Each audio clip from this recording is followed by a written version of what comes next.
জাতীয় পার্টির চেয়ারম্যান হোসেন মাহমুদ এরশাদকে ভুল বুঝিয়ে দলের কো চেয়ারম্যানের পদ থেকে তাকে অপসারণ করা হয়েছে বলে অভিযোগ করেছেন জিএম কাদের।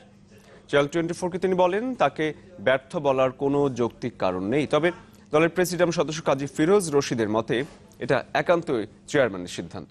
আর বিরোধী দলীয় উপনেতা রওশন এরশাদের দাবি, জাতীয় পার্টিতে কোনো রকম কোন্দল নেই।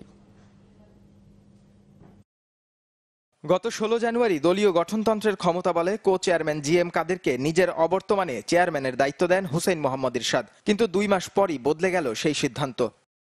22 মার্চ এক সাংগঠনিক নির্দেশে দল পরিচালনায় ব্যর্থতার কারণ দেখিয়ে কো চেয়ারম্যান পদ থেকেই অব্যাহতি দেওয়া হয় জিএম কাদেরকে। ছিল দলে বিভক্তি তৈরির অভিযোগও। 23 মার্চ সংসদের প্রধান বিরোধী দলীয় উপনেতার পদ থেকেও তাকে অপসারণ করে দায়িত্ব দেওয়া হয় রওশন এরশাদকে। তবে এসব সিদ্ধান্তে যার পরনাই বিস্মিত জিএম কাদের। তার অভিযোগ, দলে বিভেদ তৈরির জন্য চেয়ারম্যানকে কেউ ভুল বুঝিয়েছেন।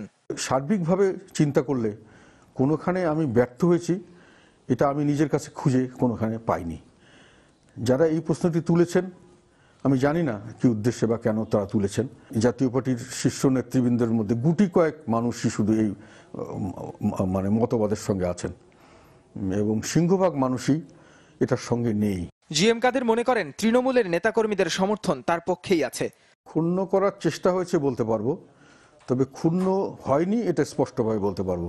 সাধারণ জনগণ এবং তৃণমূল পর্যায়ের নেতাকর্মীরা এটার সঙ্গে একমত নন। চেয়ারম্যানের সিদ্ধান্ত। তবে দলের প্রেসিডিয়ামের এক সদস্য বলেন, এই সিদ্ধান্ত একান্তই চেয়ারম্যানের। জিএম কাদের সাহেব ভালো করে জানেন যে মাননীয় চেয়ারম্যানকে আমাদের গঠনতন্ত্রে যে ক্ষমতা দেওয়া হয়েছে সেই ক্ষমতা বলেই ওনাকে এই সমস্ত পদে বসিয়েছিলেন, আবার সেই ক্ষমতা বলে এইখান থেকে সরিয়ে দিয়েছেন। এখানে দলের বা আমাদের কারো কিছু করার নেই। জিএম কাদেরের অভিযোগ, তার ব্যক্তিগত ভাবনা বলেও মনে করেন জাতীয় পার্টির সিনিয়র এই নেতা। সেটা চেয়ারম্যানের কাছে প্রতিমান হয়েছে যে উনি হয়তো কিছু করতে পারেন নাই। নাহিদ হোসেন, চ্যানেল 24, ঢাকা।